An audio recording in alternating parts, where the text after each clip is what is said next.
not against a warlord, but against the president of Sudan, Omar al-Bashir. It was the first Okay, president ito. President din na ng Sudan yung na-issuean ng warrant of arrest.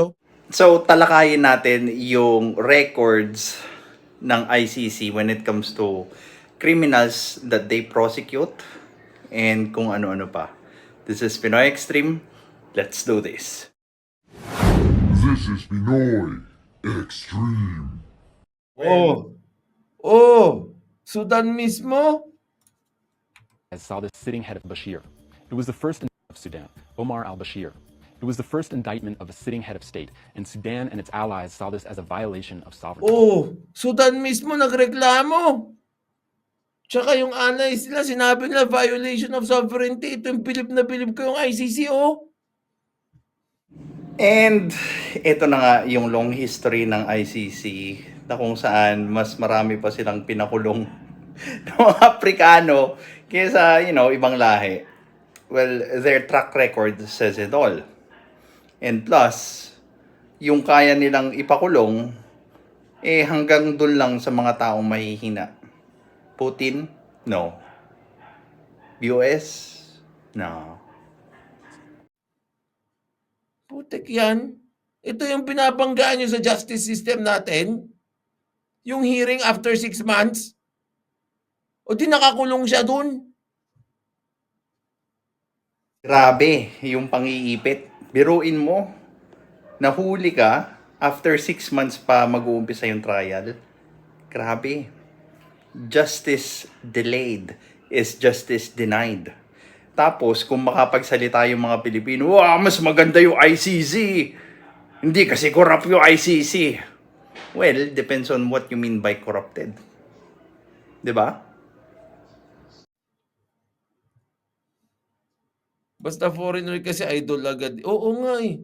Totoo naman, parating mas mataas ang tingin nating mga Pilipino sa mga foreigner kesa sa sarili nating lahi.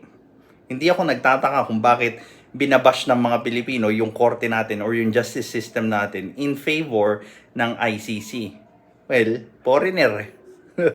Isipin mo, after 6 months yung hearing. The heck? My goodness.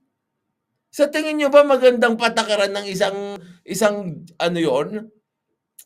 korte? 6 months ang interval ng hearing. Dito sa Pilipinas, sabi ko nga sa inyo, di ba? Not more than 30 days kapag ikaw ay nahuli na at under custody, nasa detention. Not more than 30 days. Ganun dapat.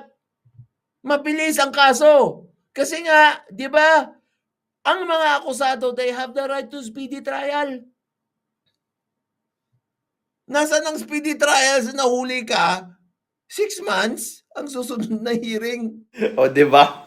Sabi niya, ICC the best. Foreigner, di sila corrupt. Ay, nako. Immunity because this is the most serious crime. Yet countries outside of Africa seem to be shielded from investigation. When the UN Security Council attempted to refer potential crimes in the Syrian civil war to the ICC in 2014, the motion was vetoed by Russia and China. By 2016, at least 5 African countries had threatened to withdraw from the ICC, including South Africa and Kenya. Ito! Marami na rin nagtitreten, mga African pa, South Africa and Kenya. Tapos bilib na bilib kayo dito sa ICC?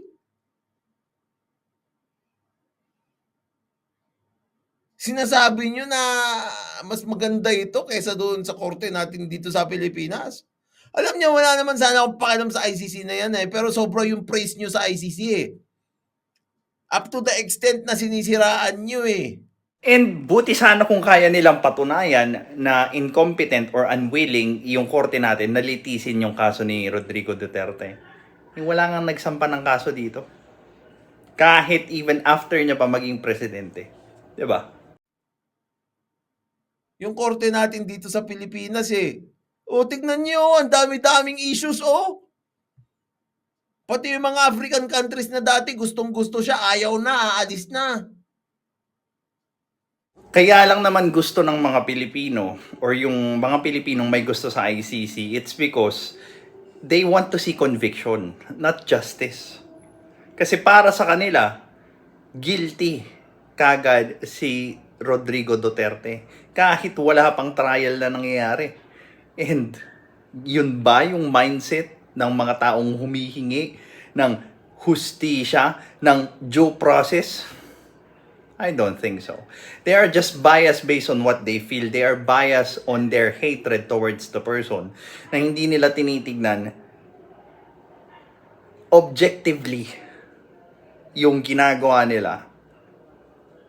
And umaabot na nga sa punto na nagiging kagaya na lang rin sila ni Duterte. Basta maipakulong, basta maging guilty, gagawin lahat kahit na hindi pa sang-ayon sa due process. My goodness. They didn't feel it made sense to subject themselves to the courts. Feel it made sense to subject themselves to the court's authority if the rest of the world wasn't going to do the same. Only African. Oh, if the rest of the world weren't going to do the same. No? Are being arraigned before the ICC. And so Africa feels With targeted. African support. With African Fantastic. support. But some concerns have been raised by the African Union. And I think Oh, that African Union mismo ang nag-aabol dito. Well, panoorin nyo na lang yung buong video ni Atty. Libayan tungkol dito. And the point is, yung mga taong gusto ng pagliliti sa ICC doesn't really care about justice, doesn't really care about due process. They care about vengeance. They care about their anger. They care about being the superhero, being the white knight that will put their enemy into jail. Well, that's at least yung tingin nila doon sa ginagawa nila. But, you know, they are just the same side of the coin. Willing lang din silang gumawa ng out of the book ng labag sa due process, lalo na pagkaaway nila ito. This is Pinoy Extreme. Have a good day.